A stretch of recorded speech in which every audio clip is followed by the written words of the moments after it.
Hello, this is Liz Franduto Allen, coordinator of NOIAW's Boston Satellite Region. NOIAW's mission is to inspire, empower, and connect women through a shared Italian heritage and culture. On March 4th, we held our first event at Iron Books on Salem Street in Boston's North End, entitled Let's Talk About Being Italian American Women. A panel of 3 NOIAW members shared stories of their Italian American identity. A lively and engaging discussion followed among the well-attended guests who were encouraged to share their own Italian-American experiences. Our conversation included themes such as hallmarks of being Italian, assimilation experiences, and generational differences. The panel consisted of NOIAW members Linda Cardillo, an award-winning novelist who writes about Italian families, Laurel Florio, a lawyer and former consultant to nonprofit conservation organizations, and Lorraine Mangione, a clinical psychology professor at Antioch who has woven Italian-American themes throughout her work. And now, please enjoy these stories. I will just plunge right in. What I'm going to share with you today are 4 themes that I think capture my experience as an Italian-American. And those 4 themes, and I'm going to say them in Italian and then translate them for you. Tu sei il mio sangue, you are my blood. Ti amo, I love you. Fare una bella figura, make a good impression. And this one, I think, you know those three that I've just spoken. This last one is one that's very personal to me, and it's un talismano incantevole, which means an enchanting talisman. And I'll tell you all about that when we get to the end. I'm going to tell you a little story about each one of those. To start off, in the summer of 1969, I was a college student studying in Florence, living in a villa on the Oceano, where legend had it that it was where Dante had met Beatrice. I immersed myself in art, Italian literature, discovered Italian fashion, like Liz, and reveled in my heritage. It was the first time I'd ever been out of the country. It was a really heady time. And then when my studies were over, I got on a train and traveled south to a totally different Italy. I was going to visit my great aunt Zivia, the only member of my grandmother's family who had not emigrated to America. It was unbearably hot. When I arrived in Naples, I discovered I'd missed my bus to Avellino, and I had to wait for 2 hours for the next one. And when it finally came, it was literally, I kid you not, filled with nuns, live chickens, and a pregnant woman who needed to stop frequently to pee. I got to Avellino, and I learned from a family friend that the letter that was supposed to have announced my visit had never arrived. And she put me on another bus into the mountains with no instructions and a hastily purchased box of chocolates for my aunt. The bus driver, who had been instructed by this woman, stopped in the middle of a deserted square. It was siesta, right? And gestured to me that this was my destination. I got off the bus, but fortunately, the arrival of a stranger in a small village brings everyone out.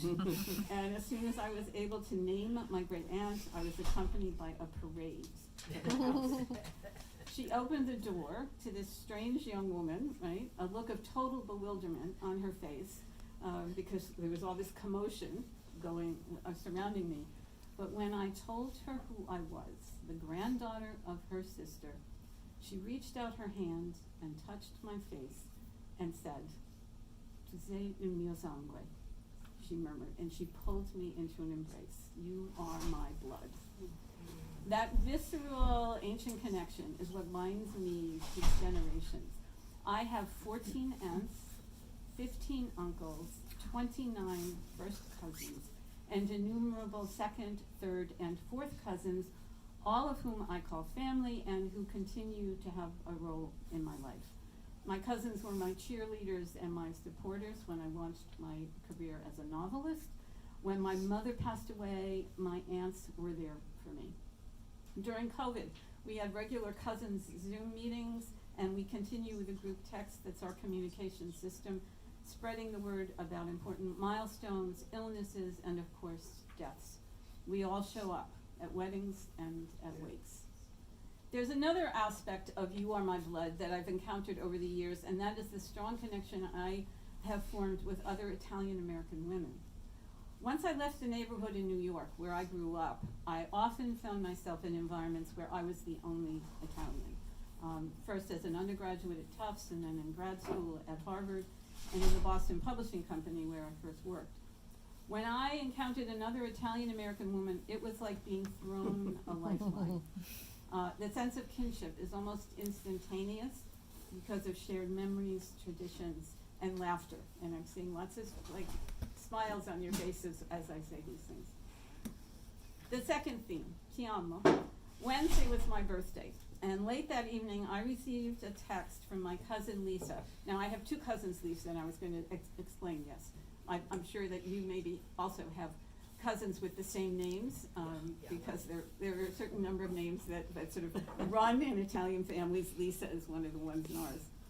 Buon compleanno, she wrote to me, and then Ti amo. My family says I love you a lot, and we express it physically in powerful hugs and kisses, emotionally in shared joys and sorrows, and protectively with a fierce loyalty. Now we come to fare una bella figura. From the earliest age, I remember the care my mother took with her appearance, her home, and how she dressed her children. Not only the holiday dresses, which were always matching, frothy confections for my younger sister and me, but even our play clothes were selected with a certain amount of style. The women who influenced me in my childhood, my mother and my aunts, and you'll see pictures of them up there on the screen, they got their hair and their nails done regularly and would never consider leaving the house in sweatpants or without makeup. My 101-year-old Aunt Clara continued to get a manicure and a wash and set every week until she died. I loved watching my mother get dressed on Saturday nights when she and my father would go out for dinner and dancing. And one of my father's joys was to present my mother with a tower of boxes on her birthday and under the Christmas tree, each filled with beautiful items of clothing or jewelry that he had picked out for her. Now, that sense of style sometimes spilled over into comments from my mother when she would see me getting ready to leave the house and say, "You're going out in that?" The attitude of la bella figura that I absorbed growing up was not only that you presented, was that you presented your best self to the world, expressed not only in the care you took with how you looked, but also how you behaved, with dignity, generosity, and politeness. One of the things my grandmother used to say all the time to us was, "Don't act like a peasant."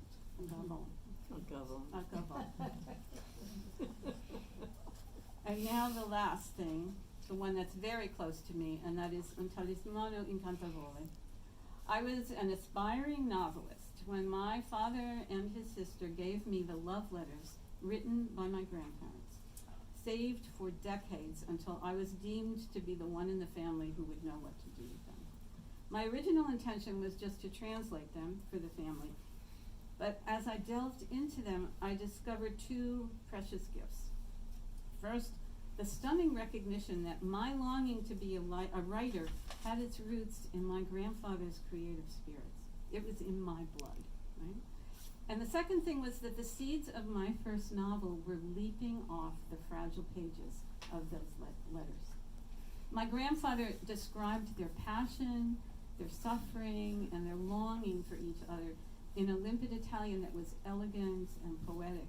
They endured gossip, curses, and obstruction, yet persevered. He called my grandmother un talismano incantevole, his enchanting talisman. My experience growing up as an Italian American was filled with enchantment. My grandmother was the healer in her neighborhood, as her grandmother and her great-grandmother had been before her in the mountains. And as a child, spending afternoons after school at her house, I watched as the women would come to her for her spells, arriving troubled and weary, and leaving with no pain and no heartache. My grandfather's magic was his passionate language, inspiring me to become the writer that I am today. my Italian-American heritage is my talismano incantevole, my enchanting talisman. It inspires me to tell stories of granddaughters and grandmothers, for those whose family history straddles two continents, and for those who believe in the resilience of the human spirit and the healing power of love. Thank you. The turnout is great. Thanks everyone for braving the weather. Italo Calvino has written that memory truly counts for an individual, a society, a culture, only if it holds together the imprint of the past and the plan for the future, if it allows one to become without ceasing to be, and to be without ceasing to become. My identity as an Italian-American woman is not defined by my genetics, a third-generation Italian on both sides, or by my distinctly physical characteristics alone. Rather, my identity is directly related to my memories of my ancestors, how they shaped my ethnicity, and ultimately how I choose to embrace those memories. Growing up Italian in the 60s and 70s, our parents were encouraged to assimilate. We did not speak Italian in the home. When we heard it at all, it was probably the grandparents and parents speaking together because they didn't want us to hear what they were saying or understand what they were saying. But we still dug up dandelions from the yard on Saturdays for my father's salad. We made pizza from scratch every Friday night during Lent. And we wore a Blessed Mother medal on our undershirt, or to this day, right here. I had the fabulous influence of two amazing grandmothers. Each held down a job during her younger years before getting married and raising her own family. One was a floor supervisor for a shoe factory here in Boston, and the other was a line worker at a candy factory in town as well. They were strong, hardworking, practical women.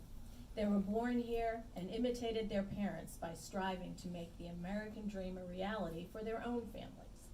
And they were emotionally tough. I would frequently hear the following directed at me or one of my siblings: "What are you crying about?" And then followed with, come on, brush it off. They taught me resilience by example. These same women shared countless hours with me as I grew up. I remember cleaning up their card parties at our house, lipstick-stained china teacups and cigarette butts galore. But their wisdom, their grace, their respect for the Blessed Mother, their sense of fashion and style, their recipes, never written down, only passed down, the holiday good china with the food that was served from it, the superstitions, the malocchio, and the Italian poem said to me with one finger on the gum of my recently lost tooth, every time I lost a tooth. A prayer that the new one would be as strong as an arrow and as straight as an arrow and as strong as an anvil.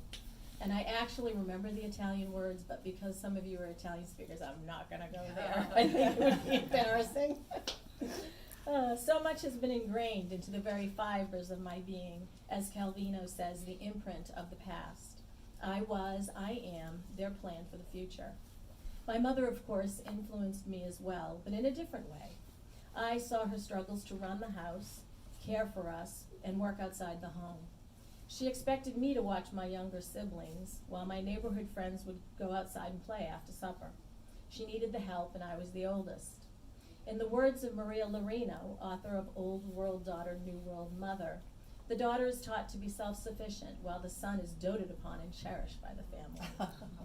Clearly, this self-sufficiency was my preparation for serving others, for taking care of my own family. I saw a rather dysfunctional marriage that I chalked up to the ways of Italian men. I vowed to never marry one. My assumption was that all Italian men treated women the way my dad treated my mother. But then I met my Italian husband and realized I was very wrong. So again, the past laid a foundation for my future in a different but no less valuable way. I chose to become a different version of my Italian mother. Same foundation, but a different, more self-caring, less martyresque boldness and outlook to my life. My mother and grandmothers were strong, capable, determined, caring, loyal, and unselfish. I have become a modern Italian woman, educated, strong-willed, hardworking, caring, loyal, still family-oriented, self-caring, yet unafraid. I may be loud. I cannot count the times I've said, "I'm not yelling." Wait, you'll know when I'm yelling. We as modern Italian women strive to be positive, less doomsday-ish, more flexible and fun-loving. We are currently in an age that encourages the expression of ethnicity. Our children have distinct Italian names, Michelina and Dominic, after cherished relatives. My husband and I, when we were living in the South, were proud to share our food and dubbed it the best Italian food in town. This is who we are. This is our identity. I may talk less with my hands, but thanks to the nuns, I can throw my voice to the back of the auditorium.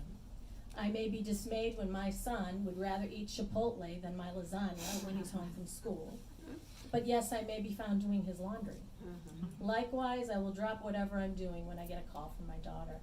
Our relationship is so different than the one I had with my mother, another goal of my sense of modernity. I'm sure all of us share many of these qualities, qualities that define us, capture the past, and influence our future. I may not ask my daughter whether the young man she's seeing is Italian, but secretly I hope he might be. I may remind my son, when the time is appropriate, that he and only he can pass on the Florio bloodline. And yes, I can hear my grandmothers saying the same things, and I know wherever they are, they smile. This is who I am, unapologetically ethnic, and yet also who I have become. Modern American, but, but always Italian. As expected, we brought up our kids in the Catholic faith, even to the point of making our son wear the only white communion suit out of 50 other communicants in 2010. I have become the modern harbinger of the Italian-American family by embracing the past and inherently incorporating memory, experiences, and other influences that have shaped my life. I may have worked outside the home and balanced our home life differently than my mother when my kids were small, but I was also able to achieve my own goals as a professional, with the help and support of a husband whose role was very traditional but yet way more modern than that of my father. We all have become our idea of what a modern Italian woman is. Yes, I'll go to New Hampshire to buy 100% proof liquor to make my father's anisette, but no, I won't stuff the calamari for the Feast of the Seven Fishes when I can make a calamari salad instead. Most years, I will make the pastiera, sausages and peppers for Shrove Tuesday dinner, but I might buy the strufoli at the bakery for Easter morning brunch. My past has taught me much, and I have embraced the importance of salvaging our cultural roots for the next generation. I continue to become and look at my role in the retention of our traditions as they're passed to the next generation. Every time there's a holiday, a hug to be given, advice to share, or a zucchini bread to be made. My ancestry has taught me much, and I believe my grandmothers would be proud of me. I can cook some wonderful dishes and desserts, but I can also whip off my house slipper and make contact as my son runs in the opposite direction. I am so happy to be here among like-minded women. What a blessing to have this wonderful bookshop and a great organization to become a part of as we begin the Boston chapter of NOIAW. Our identity, the future of our cultural heritage, and our future as women depends upon the type of connection and solidarity. May this chapter, our Boston chapter, encourage continued growth of our Italian identity and strive to have a positive impact on those in our community, another aspect of our plan for the future. Thank you. Welcoming, and IM Books is one of my favorite places to be, and it's also really nice to come here when it's quiet and you can just buy books. So, because I have a plug for a couple of books here. So, it started with my grandmother. Mama, we called her because she didn't want to be called a grandmother.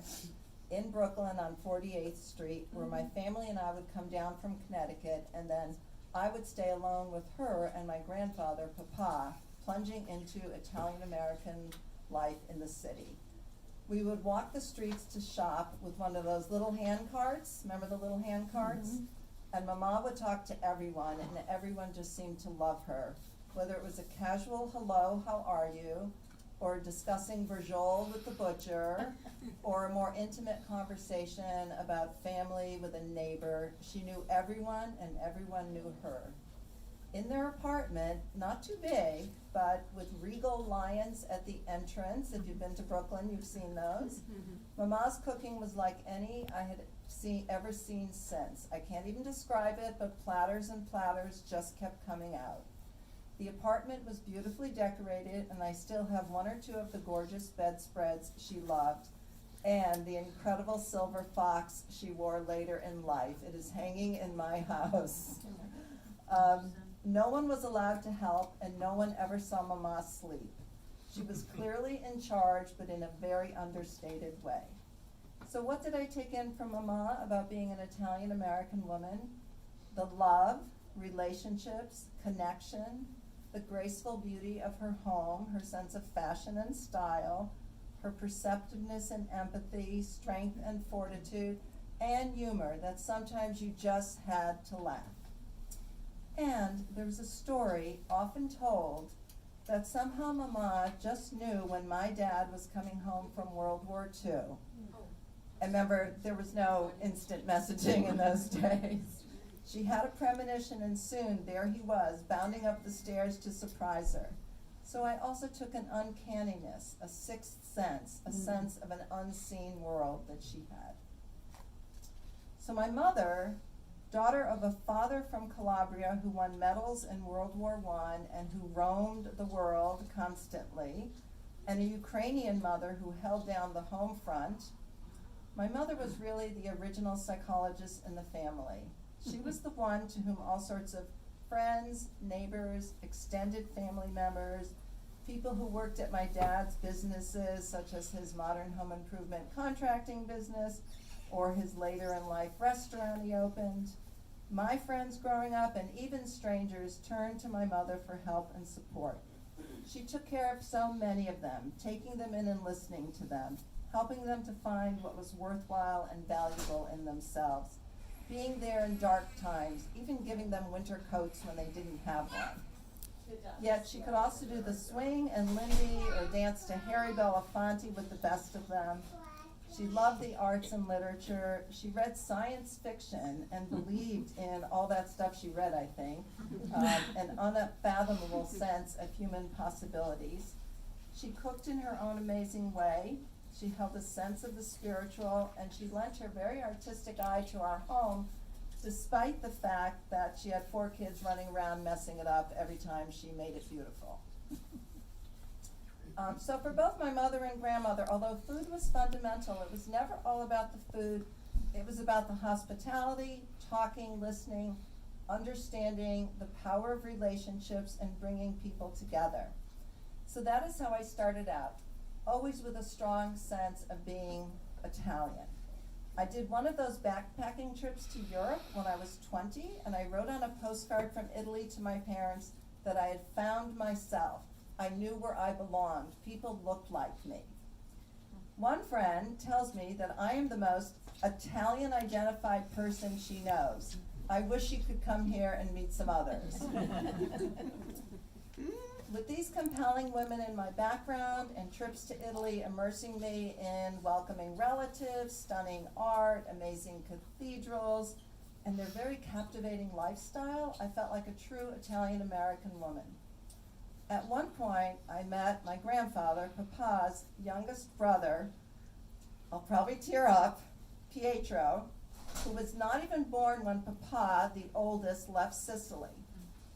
The outpouring of love and grief from Zio Pietro upon meeting me, it was as if he was meeting his long-lost brother. That said something so strong to me about being Italian. And then the other thing was Papa's family were landowners, and Papa, being the oldest, was set to inherit the land. But he lived here, and when he was told the land is yours, he said, I'm an American, that is for my brothers and sisters. And that said a lot to me about being Italian-American, like you're talking about. So then years later, my sense of being an Italian-American woman leaped forward when I was introduced in 2008 to the work of Anthony Riccio, who is a very big person here at IAM bookstores, and they have a lot of his books. Anthony just recently passed away. Oral historian and photographer of the North End and Connecticut, and Bia Mori, who's sitting in the front row, And here's her book, Italian American Odyssey, that we also have here. Sculptor and writer from, I'm saying East Boston, is that right? East Boston. Through their talks to a group of Italian American psychologists in Boston for our national meeting. That ushered in a whole other world for me and a whole other part of me. My focus on being Italian grew tremendously.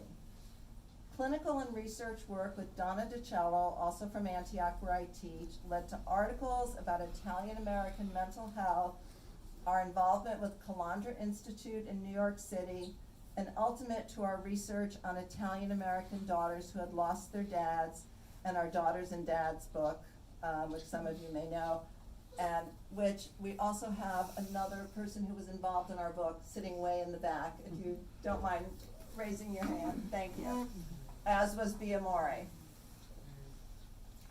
Here's how that research got started. Donna and I were having lunch together down in Connecticut, and we had both lost our fathers, but we felt like people didn't get it, that it was a big loss like it was when we lost our mothers, like they understood that more. And their dads, they'd say things like, oh, he was 75, okay. We were wondered if there was something special about Italian American fathers and daughters, and ultimately decided to interview about 50 women, several from the Boston area, and delve deeper into that question of how important Italian American fathers and daughters can be to each other.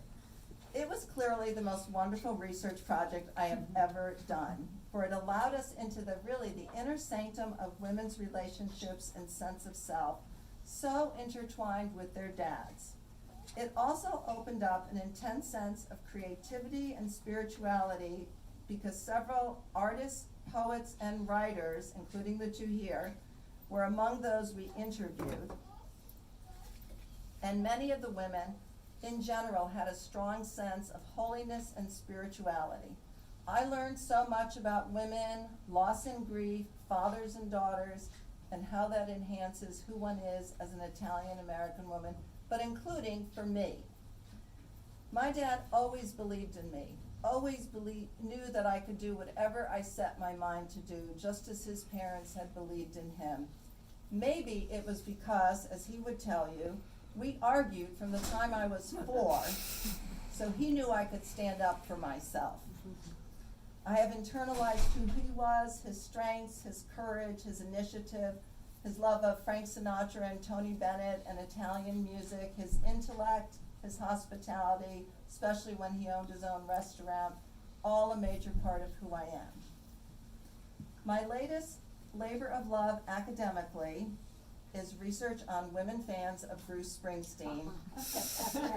And you may be saying, what does Bruce Springsteen have to do with this? If Nicola were here, I would say there's actually a book coming out soon about this, but that's a whole other topic. I admit I'm a total fanatic when it comes to Springsteen.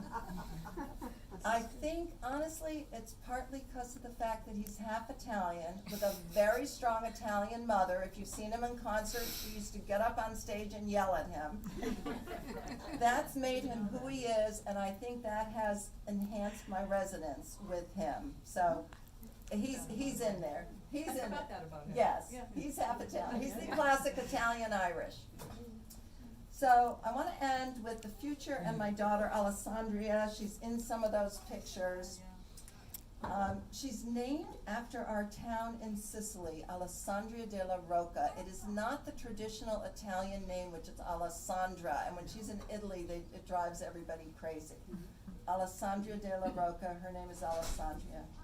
I knew she wouldn't have the experience of growing up immersed in the Italian-American world that I had, both in Connecticut and Brooklyn with all those cousins you've mentioned.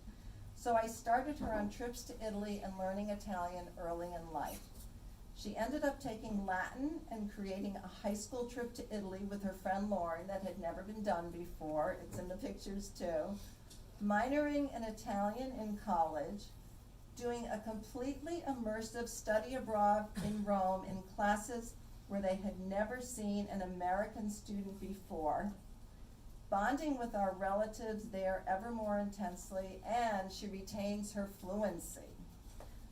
She and her non-Italian friends also make piñolata every Christmas from my grandmother's recipe.